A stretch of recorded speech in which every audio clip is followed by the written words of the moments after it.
Bom dia a todos, prazer tê-los conosco em mais um evento que tem por finalidade divulgar o nosso seminário de comércio internacional do IBRAC. O IBRAC é um instituto que busca fomentar o estudo, a discussão, a contribuição para a formação de políticas públicas em diversas áreas, dentre elas o direito do comércio internacional. Temos nosso já tradicional seminário que acontece no final de agosto. E nessa linha, fomentar debate e principalmente engajar e estimular as novas gerações, nós promovemos este seminário e nada melhor do que discutir para estimular. Então, hoje estão conosco as professoras Caroline Pinheiro e Maria Carolina Pereira. A gente aguarda também o professor Adelito, que deve se juntar logo mais a nós, a professora Amanda Taide, e vamos discutir com eles aspectos interessantes, intrigantes do comércio, como uma forma de apontar o universo de temas e de assuntos que o comércio internacional nos traz para discussão. Então, passo a palavra nessa linha para a professora Caroline.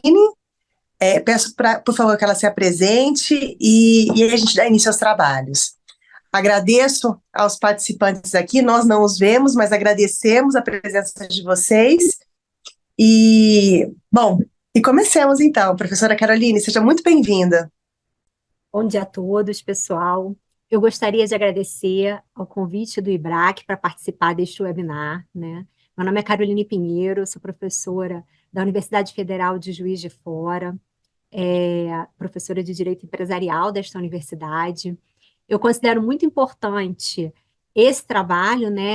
Trabalharmos temas como comércio internacional nas universidades, e fico muito feliz de estar tão bem acompanhada nessa missão aqui hoje com o pessoal junto do IBRAC. Eu aproveito para cumprimentar os moderadores, né, o Fernando Bueno, a Amanda, a Carla, e também os meus colegas palestrantes, Maria Carolina e Adelito. Eu gostaria de falar aqui sobre o tema do comércio internacional e sustentabilidade, destacando algumas questões que eu considero que são relevantes. Primeiro, porque sustentabilidade ambiental é um tema que tem perpassado por quase todas as áreas do direito. E segundo, porque esse assunto se relaciona diretamente com governança e com seus múltiplos instrumentos que são tendentes a buscar maior controle, fiscalização e melhores desempenhos da atividade empresarial. Esse tema da governança é um tema que eu tenho pesquisado no âmbito da Universidade Federal de Juiz de Fora. Lá nós temos um grupo de pesquisa que funciona desde 2018, que é denominado Empresa, Desenvolvimento e Responsabilidade, o EDRESP, e eu entendo que essa interseção entre o estudo de institutos no direito empresarial que se relacionam com o comércio internacional é de suma importância, é uma área muito frutífera para pesquisa acadêmica, de maneira que é uma alegria poder falar de sustentabilidade e comércio internacional hoje aqui para vocês. Eu dividi a minha fala em duas diferentes partes, né? A primeira, eu vou tratar numa breve contextualização sobre comércio internacional e sustentabilidade, e a segunda parte, eu me proponho a falar um pouco sobre ESG, e como esse instituto aparece nesse cenário como um instrumento de governança, e eu faço isso destacando os caminhos que esse instituto tem pela frente, os desafios que ele tem enfrentado, porque o ESG afeta não apenas o comércio interno e a atividade empresarial nas empresas no âmbito do Brasil internamente, como também afeta a dinâmica no comércio internacional. Pois bem, né? O comércio internacional ele está diretamente ligado à evolução da sociedade, pois ele tem capacidade de influir diretamente no desenvolvimento dos países e é, portanto, uma área de extrema relevância. O tema do meio ambiente ele ganhou um espaço nos fóruns internacionais a partir em meados da década de 70, sendo inserido no debate comercial e impactando as relações internacionais desde então. A preocupação com as questões ambientais nesse contexto, acabou modificando um pouco a lógica que se tinha sobre livre comércio. Por quê? Questões como preservação ambiental, desenvolvimento socioambiental passaram a assumir uma posição cada vez mais relevante na agenda do comércio internacional. O desenvolvimento de uma percepção ambiental atrelada ao comércio internacional, portanto, ele é fundamental para o que a gente conhece como desenvolvimento sustentável. Então, a temática ambiental, ela passa a compor os acordos que são firmados no âmbito, por exemplo, da Organização Mundial do Comércio. Só que o que acontece? Os padrões de sustentabilidade que são provenientes de normativas internas no âmbito dos países, eles ficam fora do escopo do trabalho da OMC. E isso pode fazer com que esses padrões eles assumam características que são consideradas protecionistas. Então, essa lógica, né, com essa lógica, portanto, é difícil de ser compatibilizada o aumento das oportunidades de novos negócios internacionais que decorrem da própria globalização. E aí, nesse sentido, muito se discute sobre o desenvolvimento de modelos econômicos que levem em consideração estratégias para sustentabilidade, estratégias de bem-estar, realização de justiça social, garantia de preservação ambiental. Como buscar todos esses equilíbrios, a realização de todos esses fatores de uma forma equilibrada, né? Diante do fato de que o meio ambiente e o desenvolvimento sustentável, eles são temas de interesse global, como é possível garantir uma pauta voltada para os padrões de sustentabilidade, de forma que essa pauta resulte em medidas mais globalizantes e menos protecionistas? Esse é um tema muito delicado e ele está, de alguma forma, na ordem do dia nas discussões sobre comércio internacional. Nas recentes reuniões do G20, por exemplo, o Brasil ele demonstrou grande preocupação em defender a transparência e a inclusão com um menor grau de protecionismo das ações ligadas à sustentabilidade ambiental.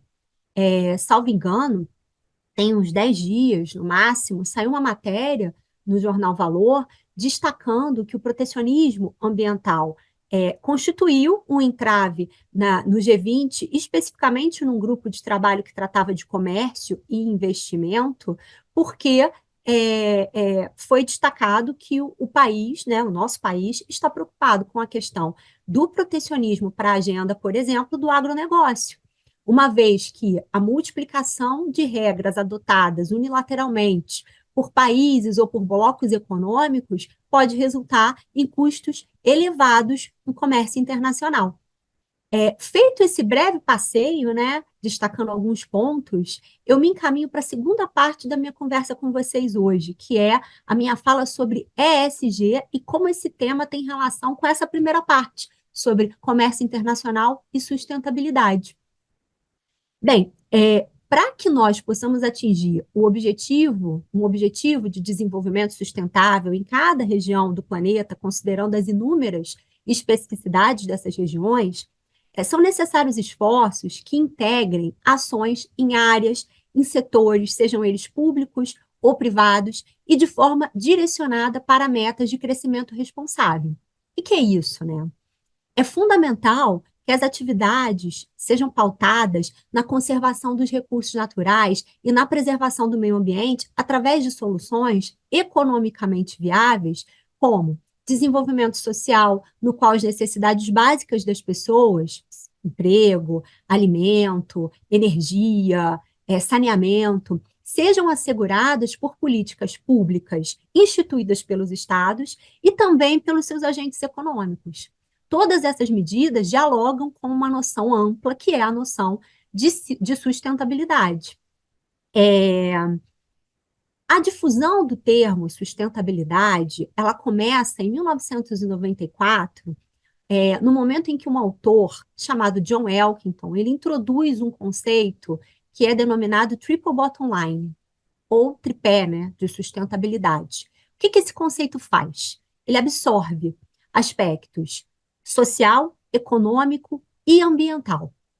Esse conceito ganha relevância e ele passa a compor estratégias das empresas na criação na estratégia de pensar sobre como gerar valor a partir dessa lógica.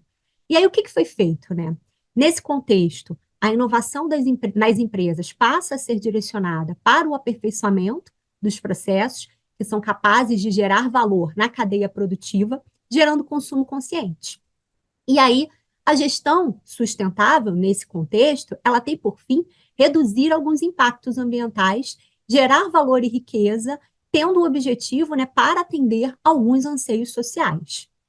No ano de 2020, ou seja, 2 décadas, né, depois, praticamente, quase 3 décadas depois, esse mesmo autor, o John Elkington, agora numa nova publicação intitulada Green Swans, Cisne Verde, numa tradução aí literal, apresenta um conceito de economia regenerativa, que corresponde a uma economia que atenda, ao mesmo tempo, às necessidades das pessoas sem o esgotamento dos recursos naturais.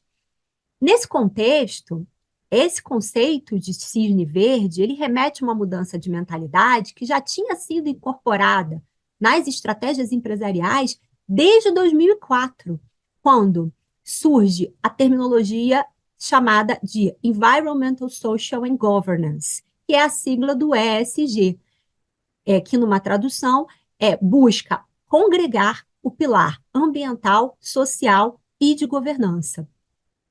Essa terminologia, como eu disse, ela foi apresentada no relatório ela foi apresentada em 2004 no relatório do Banco Mundial, destacando que o intuito dos fatores ESG é fazer com que as empresas elas possam atuar efetivamente para a promoção do desenvolvimento sustentável na comunidade na qual a atividade empresarial está inserida. Ou seja, qual que é a ideia, no final das contas, com essa situação, com essa criação do ESG?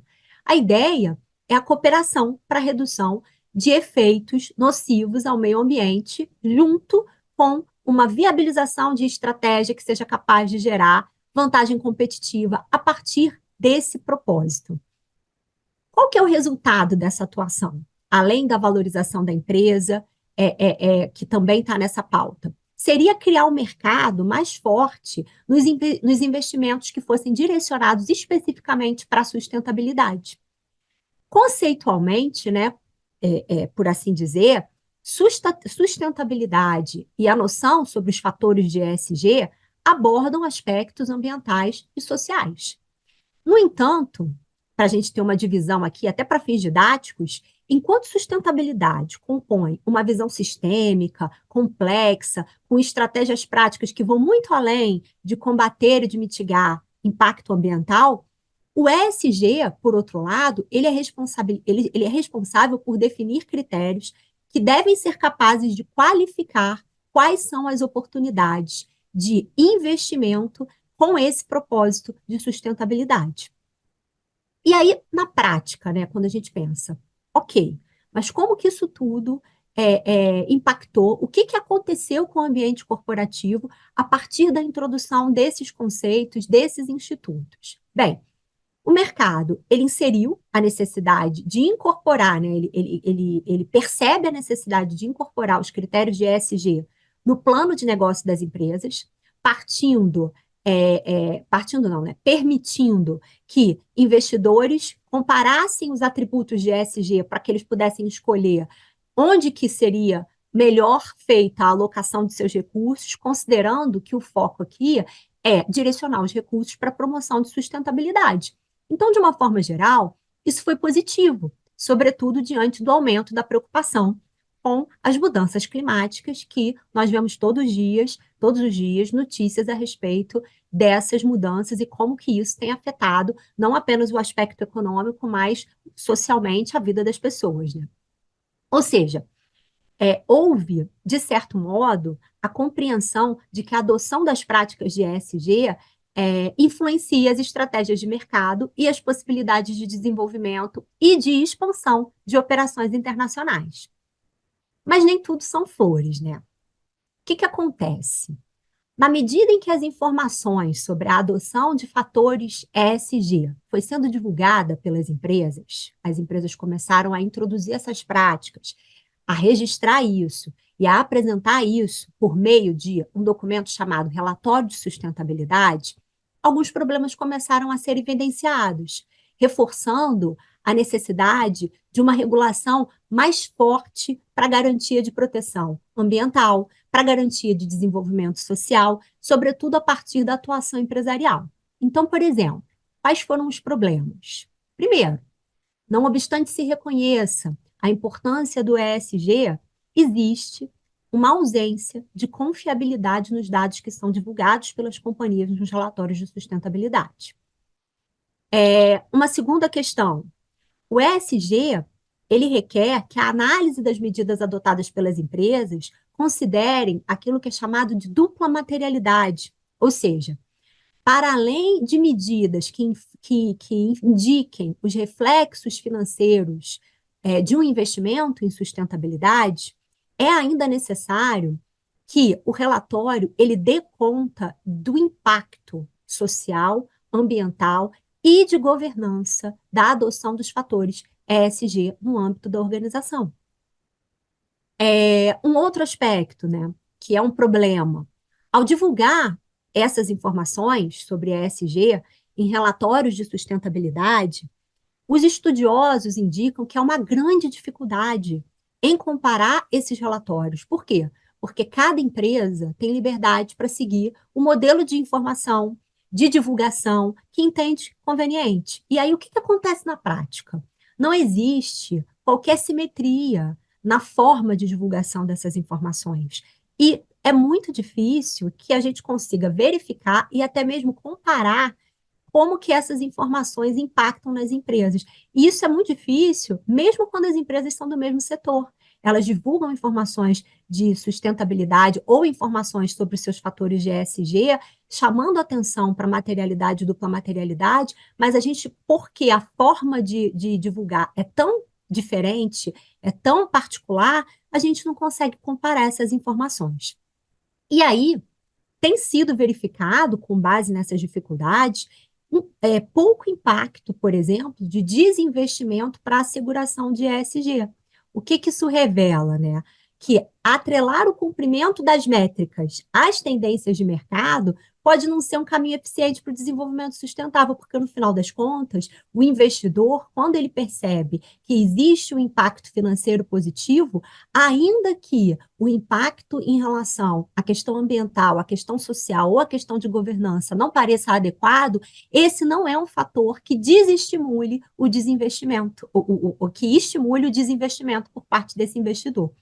Então, essas são apenas algumas questões que têm sido levantadas e que, a meu ver, dificultam o argumento sobre a efetividade do ESG, reforçando a ideia de que não se pode dispensar e também não se pode colocar em um segundo plano a questão da regulação obrigatória, ainda mais quando se trata de graves externalidades negativas que são geradas pela atividade empresarial de uma forma geral. E aí, nessa linha, por esse motivo é que a agenda ESG, apesar da sua importância, ela deve prosseguir ao lado da reflexão sobre em que medidas os esperados, os tão esperados, né, e os urgentes avanços ambientais, sociais e na área de governança, eles não devem ser imediatamente endereçados logo na largada por uma regulação obrigatória, que deve ter, ao meu ver, por objetivo criar um piso mínimo protetivo, homogêneo, a partir do qual os agentes econômicos vão ficar livres para poder ampliar o espectro na tutela ambiental, social e de governança. E aí, nesse sentido, pesquisas acadêmicas sobre como a regulação dos países ela pode trabalhar numa agenda que estabeleça esse piso protetivo mínimo e homogêneo para que os agentes econômicos eles possam utilizar instrumentos como o ESG como forma de ampliação desse espectro de tutela do meio ambiente. Pesquisas nessas áreas me parecem vitais assim, para que a gente possa evoluir nessa agenda. E aí, eu aproveito a minha fala aqui para fazer um destaque importante, porque eu acho que esse destaque tem tudo a ver com o impacto desse tema no âmbito do comércio internacional, né? É, foi publicado um conjunto de normas pelo ISSB, né, que é uma sigla em inglês chamada International Sustainability Standard Board, que é o Conselho Internacional de Normas de Sustentabilidade, definindo requisitos de informações sobre sustentabilidade a nível mundial para as próximas décadas.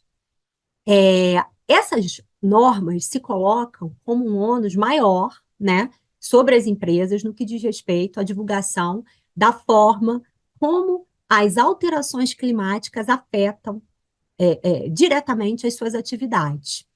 E aí, me parece claro que regras como, ou normativas como o ISSB representam um passo importante na discussão sobre a unificação de regras globais para a apresentação de relatórios de sustentabilidade, e isso vai pavimentando o caminho para que as empresas de todas as jurisdições divulguem informações uniformes sobre o clima e sobre sustentabilidade. E como isso irá impactar o comércio internacional? Como será a adoção desses parâmetros para empresas, considerando a regulação de cada estado? Todos esses temas estão em ebulição e merecem muita atenção em futuras pesquisas acadêmicas sobre comércio internacional e sustentabilidade. Bom, eu tentei aqui trazer os principais pontos sobre esse tema, que eu considero que a gente pode dar algum destaque. Eu agradeço novamente ao IBRAC e a todos os presentes o convite. Estou muito feliz de participar desse webinar. Professora Delito, por favor, é uma honra e um prazer tê-lo conosco. Estamos aqui para ouvi-lo. Bom dia. Primeiramente, agradecer o convite da professora Amanda. Não está aqui conosco hoje a professora Winnie, foi quem me repassou esse convite. Quando ela me convidou, ela me conhece de alguma data, né? Sabe que eu sou tributarista, né? Disse, Winnie, o que um tributarista vai falar num webinar sobre comércio internacional, né? Prometo que eu não vou trazer aqueles velhos debates, né? As barreiras tarifárias, já iniciando agora a minha fala, né? As barreiras tarifárias são normalmente, né? Uma primeira linha de debates, né, sobre o comércio internacional, nomeadamente sobre o ordenamento da OMC. Então, preparamos nossa apresentação nesse sentido. Gostaria de agradecer também os demais palestrantes aqui, congratulá-los, né. Nosso tema, que eu trouxe, eu também dividi a minha fala aqui em duas etapas, né, para não recair, né, na questão tradicional do debate da tributação e o comércio internacional, tributação essa enquanto barreira tarifária, enquanto algo que falseie, né, tendencialmente a concorrência, a livre concorrência, e com isso iniba o sentido, né, do sistema comercial multilateral e consequentemente, a proibição de tratamentos tributários diferenciados, né, a gente aqui vai tocar nesse aspecto sobre uma outra temática, né. De certa data, a gente tem estudado não a questão da tributação do comércio internacional em si, tá, mas a correlação da tributação internacional dos rendimentos empresariais e o comércio internacional, que é algo que me parece um tanto quanto lacunoso, não só em termos de ordenamento, como também em termos de pesquisas acadêmicas. Só para deixar claro a delimitação do nosso tema, né, dentro da perspectiva do ordenamento da OMC, né, enquanto sistema comercial multilateral, há, obviamente, né, toda uma tratativa acerca da proibição de tratamentos tributários diferenciados, sobre um aspecto, né, de inibir eventuais vantagens competitivas e falseamento de concorrência, contrariando, né, as bases do livre cambismo, né. Não é sobre isso que estamos aqui a tratar. Estamos aqui a tratar da tributação dos rendimentos, tá, que é algo lacunoso. Quando eu falo de rendimentos, né, devemos aqui fazer uma segregação que ultimamente né, um debate bastante atual aqui no Brasil, em sede de tributação dos rendimentos envolvendo as subvenções. Gostaria aqui de fazer uma diferenciação das subvenções de custeio, que, ao meu ver, são essas subvenções que estão ali endereçadas no ordenamento do OMC, das subvenções de investimento, tá? Subvenção de custeio, aquelas destinadas, né, a baratear o custo de produção, né, a tornar mais competitiva, né, aquela determinada empresa, que é isso, né, que inibe atualmente o ordenamento da OMC, e existem aquelas outras subvenções governamentais destinadas a subvencionar o investimento produtivo. Essas, normalmente, aqui no Brasil, por questões tributárias, que vou tratar logo mais, essas não são repassadas para preço, né, as subvenções de investimento, tá? Até porque, uma vez repassadas para preço, não vão, os destinatários dessas subvenções não teriam os recursos necessários para fazer os investimentos, tá? Então, normalmente, essas subvenções de investimento, elas não são repassadas para preço, portanto, num primeiro momento, numa primeira visão, não falseariam a concorrência. Mas aqui, eu venho colocar, né, até relembrando aqui parte da fala da professora Caroline, né, que hoje as questões são tanto quanto mais interligadas do que essa visão, né, do livre-cambismo que originou a própria OMC. Hoje as empresas, né, elas não concorrem, né, internacionalmente apenas pelo mercado de mercadorias, né? Hoje, por exemplo, eu presto serviço, por exemplo, para uma empresa de alimentos que ela está listada na Bolsa de Valores, tá? E hoje essa empresa concorre com a Petrobras, né, pelos investimentos produtivos dos agentes econômicos superavitários, tá? Então, quando eu tenho uma subvenção de investimento que não está falseando a concorrência pelo mercado de produtos, mas está, de forma artificial, elevando, né, a rentabilidade por aquela empresa, eu estou falseando, né, uma concorrência pela atração de investimentos produtivos, tá? Então, esse é um aspecto que me parece um tanto quanto ainda lacunoso em termos de ordenamento do comércio internacional, tendo em vista que uma empresa que, por exemplo, tenha subvenções para investimento que impactem, né? A gente tem empresas aqui no Brasil, por exemplo, que 25% do valor eixo da empresa é benefício fiscal, tá? Então, quando a gente tem uma empresa com tal ordem, né, de subvenções governamentais que não são repassadas para preço, mas que barateiam sobremaneira a forma como ela se financia para atuar no mercado, eu tenho sim, né, uma espécie de falseamento concorrencial, mas não no mercado de produtos, e sim na atração de investidores. Ultimamente, né, o Brasil recebeu lá um puxão de orelha da OCDE, que o nosso atual governo, né, pelo menos essa digamos assim, a desculpa, digamos assim, para alterar uma série de ordenamentos jurídicos tributários no Brasil ultimamente, de que no Brasil, em uma série de situações, a tributação sobre os rendimentos empresariais tinha um percentual inferior a 15%, portanto, qualificando o Brasil como paraíso fiscal. Pode parecer uma situação assim surreal, né? Como assim você está chamando o Brasil de paraíso fiscal, né? Mas não é surreal, né? Se a gente for pegar em várias das empresas hoje listadas na Bolsa de Valores e pegarmos o resultado, a linha final lá do resultado dessas empresas, muitas dessas empresas, parcela significativa desses resultados decorrem da concessão de subvenções governamentais de investimento que, até muito pouco tempo atrás, não sofriam tributação sobre esses rendimentos. Então, é muito normal aqui no Brasil nós termos empresas, né, com tributação sobre rendimentos em percentual muito inferiores aos 15%, né, que são recomendados pela OMC, principalmente para aquelas empresas com faturamento superior a 750 milhões de euros anuais, né? Bom, esse é um primeiro aspecto, tá? Que se não tem um impacto imediato nas relações comerciais internacionais, com certeza tem um impacto imediato, tá? O segundo aspecto da minha fala trata que tem uma correlação com o primeiro, tá? Da tributação dos rendimentos de empresas plurinacionais. Tá? A gente sabe que uma parcela significativa do comércio internacional é composto por operações entre partes relacionadas. É o bolso direito vendendo para o bolso esquerdo. Tá?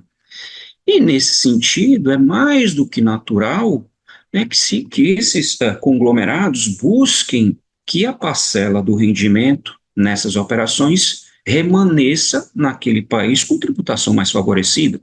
Nós temos N casos, aí o caso mais célebre é o da Apple, não vou aqui tecer maiores detalhes, né? Mas nós temos N casos, né, de planejamentos societários e tributários nos quais, nessas operações comerciais internacionais entre partes relacionadas, né, se buscaram algumas alternativas, algumas listas, outras nem tanto, né, para que os rendimentos nessas operações fiquem naquele país com tributação mais favorecida, o que propiciou, né, o surgimento de todo um ordenamento de controle desses preços de transferência, tá? E, como diz um amigo meu, você cria uma norma, você cria todo um arcabouço de planejamento tributário em cima daquela norma. Como essas regras de controle de preço de transferências, elas permitem, né, apesar de delimitarem bastante a liberdade negocial das empresas, né, que têm partes relacionadas no trato desses preços, tá? Mas ainda assim, existem ali algumas opções, né, quando se estabelece qual o preço de transferência, qual o método de aferição do preço de transferência a empresa pode adotar. Então, como eu tenho mais de uma possibilidade, mais de uma opção, há, com certeza, né, todo um exercício de um planejamento tributário. Eu conheço empresas que têm departamentos só para isso, para se determinar qual o preço de transferência naquelas transações comerciais, para que, legalmente, tá, aí, dentro do que a legislação permite, remaneça maior parte do rendimento naquele país com tributação mais favorecida. Um exemplo que eu estou falando, tempos atrás, me deparei com a leitura de um artigo, ainda da década de 80, tá? Que momentaneamente o Uruguai, todos nós sabemos que o Uruguai não é um grande produtor de café, né? O Uruguai tem outras culturas, mas não é um grande produtor de café, mas momentaneamente o Uruguai se tornou o maior exportador de café do mundo, tá? Obviamente eram cafés produzidos no Brasil, né? Exportados ao Uruguai para subsidiárias integrais de empresas brasileiras, de offshores, de empresas brasileiras, para dali servir de base de exportação para outros países. Ou seja, é uma questão meramente tributária, obviamente que ali só tinha papel indo e voltando, o café não ia passear lá no Uruguai para depois ir para a Europa, para depois ir para os Estados Unidos, né? Era só papel indo e voltando, mas que afeta significativamente as relações comerciais internacionais, ao ponto de um país menor do que o meu estado aqui, o Ceará, certo? Ser o maior exportador de café do mundo, tá? Outra questão que vem à tona, né, nisso é também a questão da tributação de todos os rendimentos no domicílio da companhia, tá? A regra da tributação universal dos rendimentos. Como tendencialmente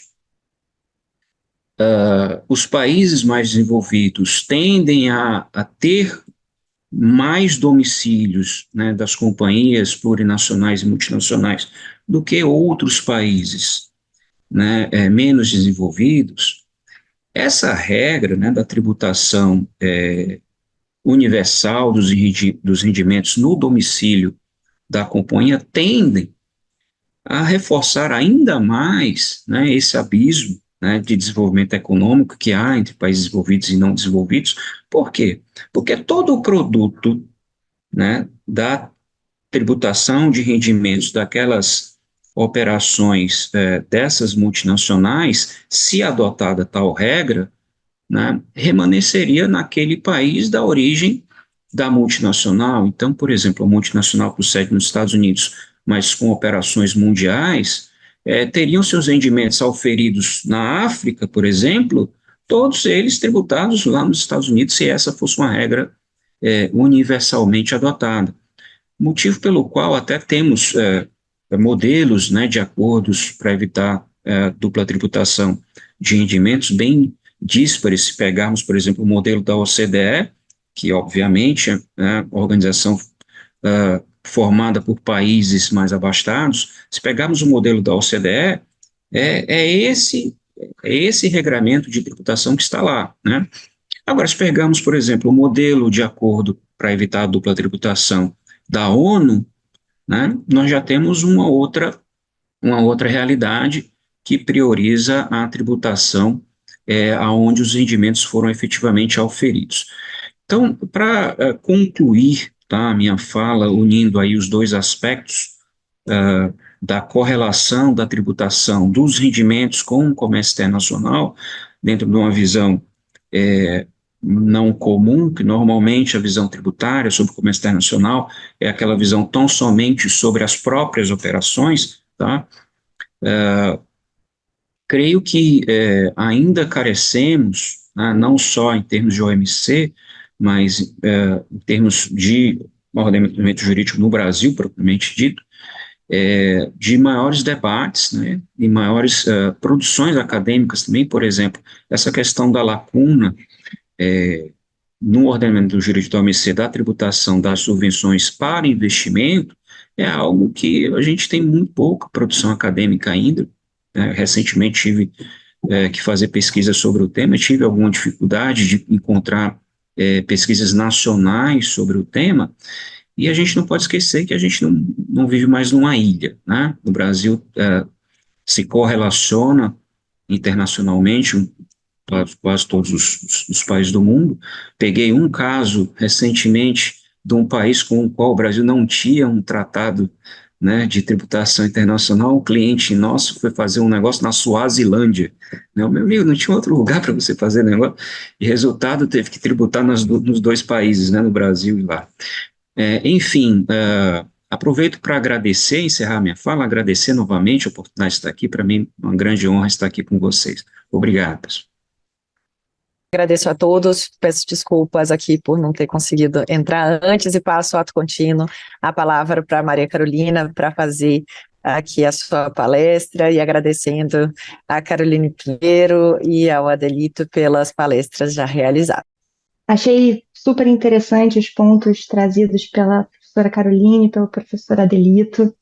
Meu nome é Maria Carolina, eu tenho atuado como professora convidada da FGV Direito Rio, né? Eu tenho dois chapéus, vamos dizer assim, né? Eu sou advogada e tenho atuado como professora, trazendo mais esses pontos de comércio internacional para serem debatidos academicamente. Não é uma prática comum. Acho que o professor Adelito, por atuar mais nessa área tributária, deve identificar isso, que de fato temas estritamente de comércio internacional ainda são incipientes, né, da discussão no âmbito tributário. Então, eu vim trazer aqui alguns aspectos mais práticos, mais interessantes, assim, até por serem novidades. Eu vou falar um pouquinho sobre mecanismos de alteração tarifária, né, que são temas, um tema que tem uma novidade, né, nesse ano. A gente, tradicionalmente, né, as importações, né, brasileiras, os importadores brasileiros, eles fazem uso de mecanismos de alteração tarifária para importar mercadorias com tarifas, com alíquotas diferenciadas. Além disso, existe a possibilidade de do Brasil, né, do governo brasileiro, fazer o uso desses mecanismos como forma de políticas econômicas, políticas públicas, né? O Brasil, ele não tem uma autonomia para estabelecer o seu imposto de importação, né? O Brasil, ele faz parte do Mercosul, que é uma união aduaneira, né? É uma união aduaneira imperfeita, como muitos dizem. O fato do Brasil fazer parte do Mercosul faz com que o Brasil precise estabelecer suas alíquotas de imposto de importação com base na TEC, né, que é a Tarifa Externa Comum. É um conjunto de tarifas, né, e de nomenclaturas, né, da NCM, a nomenclatura comum do Mercosul. Eles precisam adotar a mesma NCM, a mesma TEC, o mesmo padrão. Então, o fato dos países precisarem utilizar a mesma tarifa faz com que eles precisem ter algum tipo de margem, vamos dizer assim, para poder estabelecer algumas políticas públicas, né? Porque o imposto de importação ele tem uma natureza extrafiscal importante, né? Porque ele ajuda, né? Auxilia, na verdade, o país a estabelecer quais produtos entram, quais produtos saem do país. Então, o Brasil ele tem atualmente 6 mecanismos de alteração tarifária. Na verdade, atualmente ele tem 7, né? Tradicionalmente ele tinha 6. E eu vou falar um pouquinho sobre esses mecanismos, até porque esses instrumentos são interessantes para a gente poder verificar quais políticas públicas podem ser utilizadas no Brasil atualmente, a partir deles, e como os brasileiros também podem fazer uso desses mecanismos, né? A gente tem a possibilidade de requisitar a alteração permanente da TEC e da NCM. Esse é um dos mecanismos. Existe hoje a LETEC, né, que atualmente ela está vigorando com a autorização até 2028. Através da LETEC, você tem a possibilidade de estabelecer mecanismos diferentes da TEC, né, alíquotas diferentes da TEC para 100 códigos da NCM, né? A gente tem a possibilidade de requerer a redução de alíquotas em casos de desabastecimento, por exemplo. Isso é um exemplo bastante prático, vamos dizer assim, dessa política pública, né? Se você tem um cenário em que determinado produto ele está em uma situação de desabastecimento dentro do Mercosul, você tem como reduzir a alíquota, né, do imposto de importação para fazer com que seja mais fácil importar aquele produto. No caso agora da tragédia, né, que a gente teve no Rio Grande do Sul, por exemplo, isso foi importante, né, foi bastante discutido, a questão do arroz, né, que teve uma redução da alíquota para facilitar a entrada de arroz no Brasil. A gente tem também a LEBIT-BK, que é o que se chama, né, que é a lista de alteração tarifária de bens de capital e bens de informática, né, que permite, né, que os países do Mercosul importem produtos, bens de capital e bens de informática com impostos mais baixos, né? Existe também o ex-tarifário, que é um outro mecanismo também voltado para bens de informática e bens de capital. E o regime de autopeças não produzidas, que também tem essa mesma pegada, vamos dizer assim, né, de você importar produtos que são peças, né, de automóveis para as indústrias automobilísticas, né? Porque ele serve mais para esse setor automotivo, né? Esses são os 6 mecanismos, vamos dizer assim, tradicionais, clássicos, que sempre existiram no âmbito do Mercosul.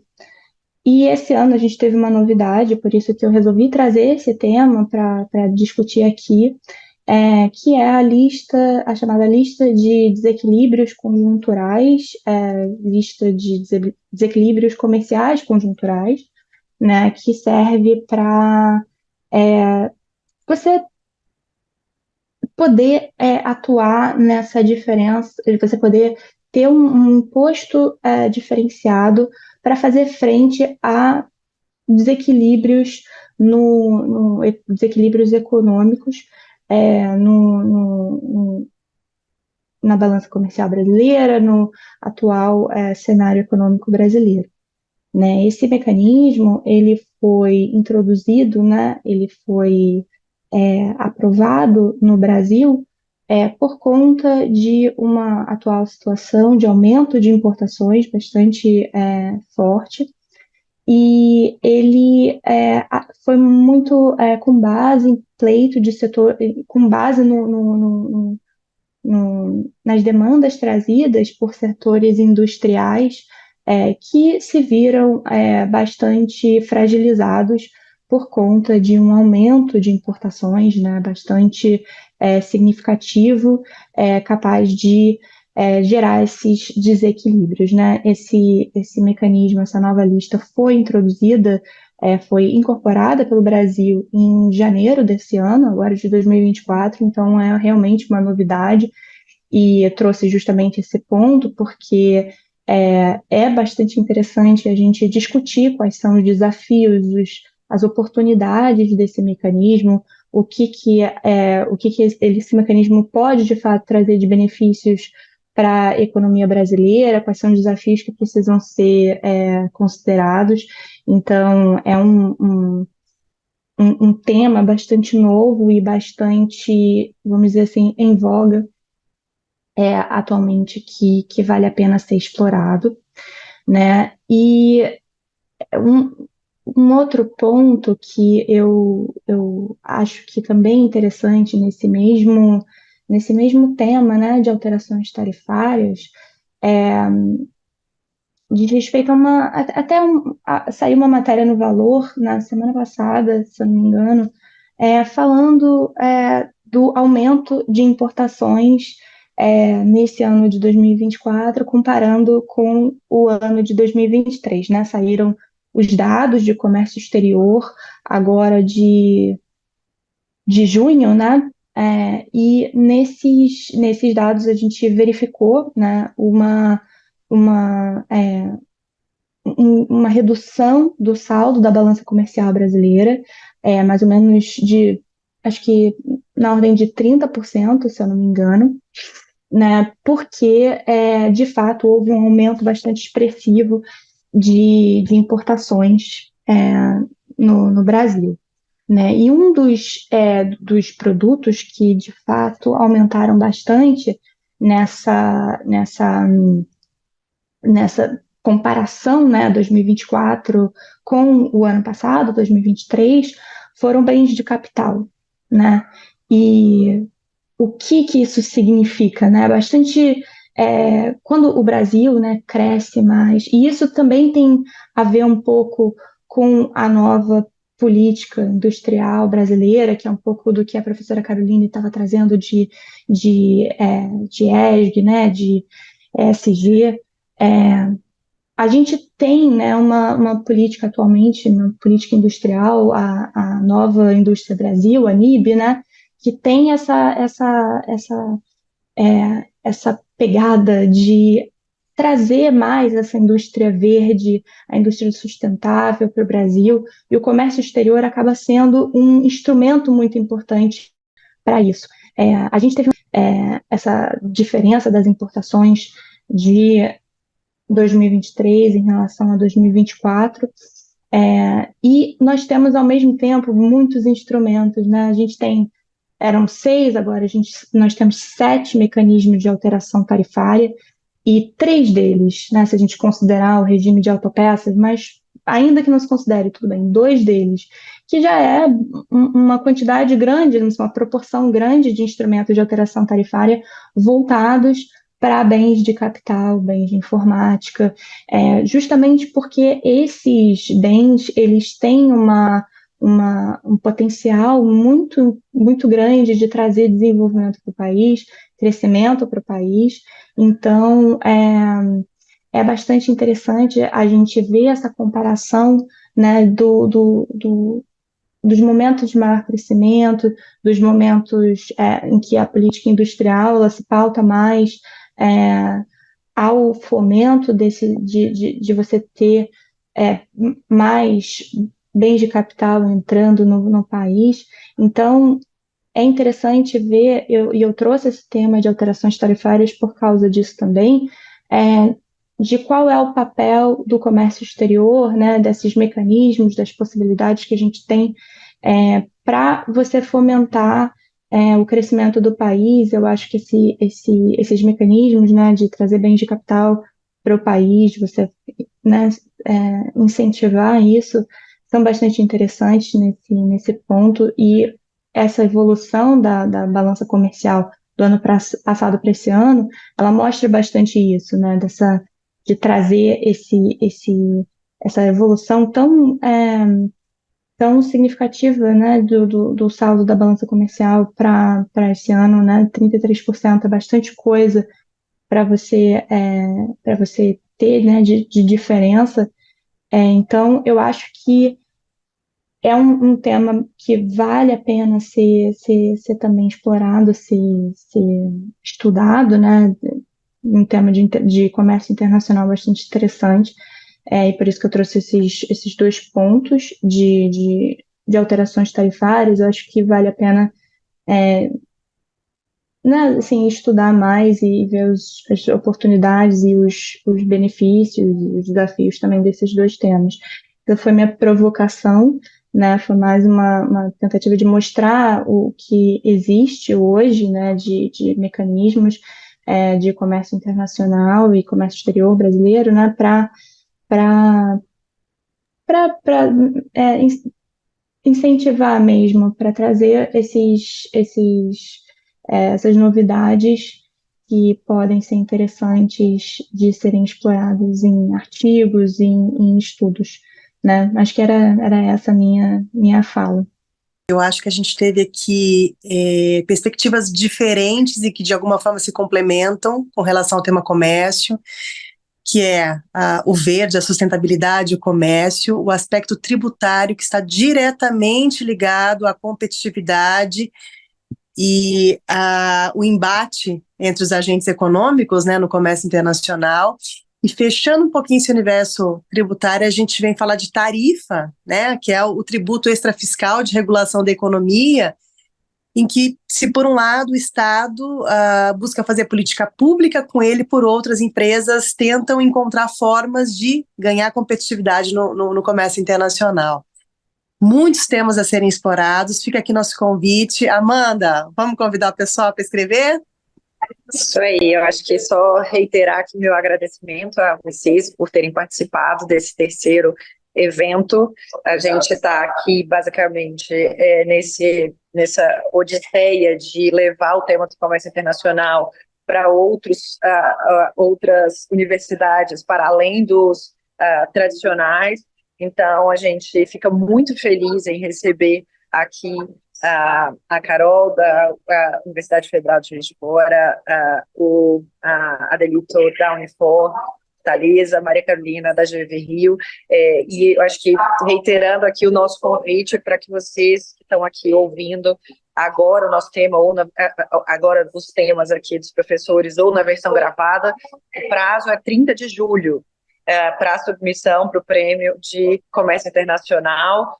Submetam, é uma oportunidade incrível aí de reconhecimento das pesquisas de vocês e também, obviamente, um reconhecimento profissional. Então, agradeço, Carla, pela parceria, Dora, pelo suporte de sempre, Carol, Adelito e Caroline, Maria Carolina, Adelito, pela presença de vocês também.